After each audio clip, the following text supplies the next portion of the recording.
Press the Lord, जय मसीह की। फिर से आप लोगों का प्रार्थना जीवन चैनल पे मैं स्वागत करता हूँ। आइए इस समय कुछ बाइबल वचनों को देखते हैं। पहला यूहन्ना पहला अध्याय 8 वचन। यदि हम कहे कि हम में कुछ भी पाप नहीं है तो अपने आप को धोखा देते हैं और हम में सत्य नहीं है। तो आइए इस वचन को हम लोग मनन करेंगे। यदि हम कहें कि यहाँ प्रेरित यूहन्ना विश्वासी लोगों से बात कर रहे हैं, इसका मतलब है कि यह संभव है कि कोई व्यक्ति अपने बारे में गलत दावा करे कि हम में कुछ भी पाप नहीं। इसका सीधा अर्थ है जब कोई व्यक्ति ये मान ले कि वो बिल्कुल पाप रहित है।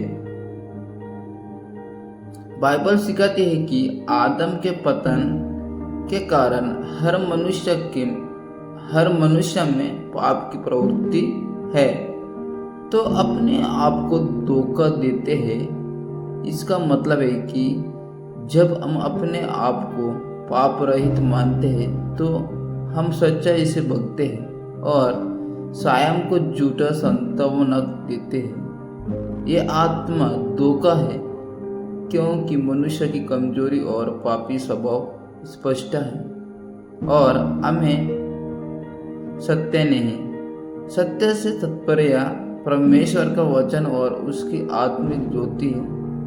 यदि कोई कहता है कि उसमें पाप नहीं है तो वो वास्तव में परमेश्वर के सत्य के अनुसार नहीं चलता।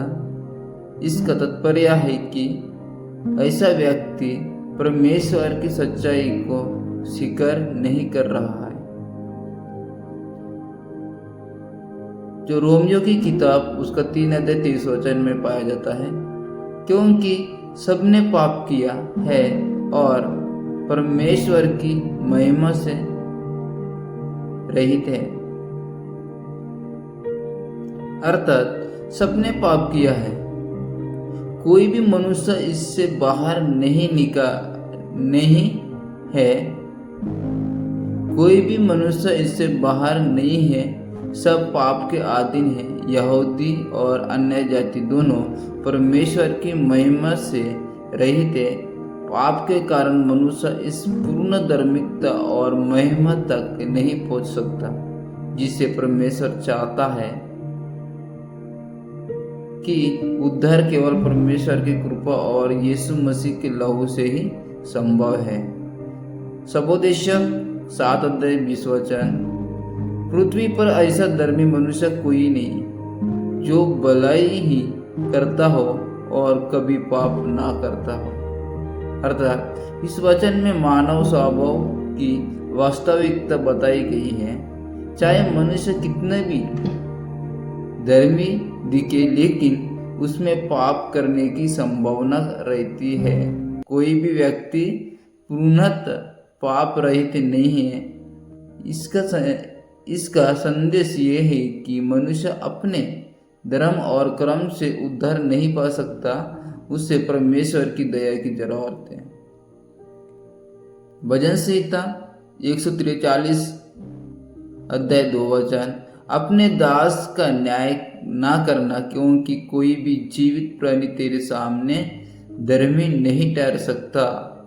अर्थात दाऊद प्रार्थना में कह रहा है कि परमेश्वर मेरी जांच और न्याय अपने कठोर धर्म के अनुसार मत करना, क्योंकि यदि परमेश्वर अपने धर्म के अनुसार न्याय करेगा तो कोई मनुष्य निर्दोष नहीं ठहर सकता।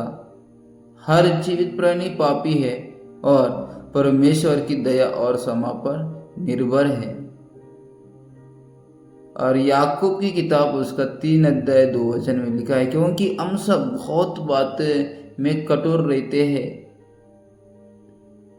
क्योंकि हम सब बहुत बातें में ठोकर खाते हैं।